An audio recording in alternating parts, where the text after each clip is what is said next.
কাউরে পাই না, যারে পাই তারা অনেক টাকা দেনমোহর চায়। তার মধ্যে তুমি নিজে থেকে আমাকে বিয়ে করতে চাইছো, আবার 1 টাকা দেনমোহর করতে চাইছো।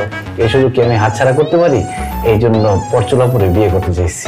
তোরে আমি ছাড়ব না। প্রতারণ, তোর নামে আমি প্রতারণার মামলা দিব। রাইসা, রাইসা, রাইসা, দুলাভাই, আপা, রাইসা অজ্ঞান হয়ে গেছে। রাইসা, দুলাভাই, কি হইছে ভাই? আপা। আরে কি হইছে? বাসর ঘরে এরকম চিল্লাচিল্লি করতেছ কেন? মানুষের শুনলে কি বলবে? আশেপাশে লোকজন থাকে না? আরে আমার মাথায় টাকিটা জানার পরে রাইসা অজ্ঞান হয়ে গেছে। আল্লাহ, এখন তুমি তারা জানাইছো কেন? বাসর একটা শেষ হতো তারপরে আর আমি জানাচ্ছি নাকি কি পরচলা নিয়ে এত আপনি একটা হাতি দেওয়ার সাথে সাথে খুলে পড়ে গেছে। রাইসা,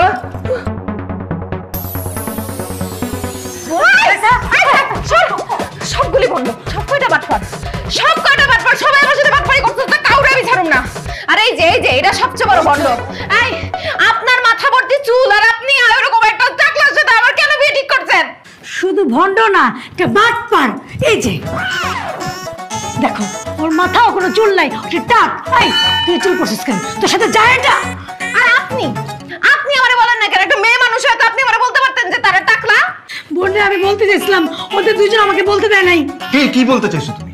আমার তো বিয়ের আগে চুল ছিল, তোমার সাথে বিয়ে করার পরে তোমার অত্যাচারে আমার সব চুল পড়ে গেছে। খবরদার কথা বেশি বলবি তো উষ্টা খাবি। কি শুরু করছো? অপমান করতেছ কেন নতুন বউয়ের সামনে আমারে? অপমান করতেছি? তোর কি মান আছে তোর আমি অপমান করবো? যাই হইছে বোন রে, বাসর ঘর তো ভুলা যায় আজকে, কালকে দেখবো না কি করা যায়। সেটাই রাইসা, যা হওয়ার হয়েছে, চলো বাসরটা শুরু করি। শুরু আমি এখন করতেছি তোরে। টাকলা কইটা মস্কে, টাকলা কইটা মস্ক।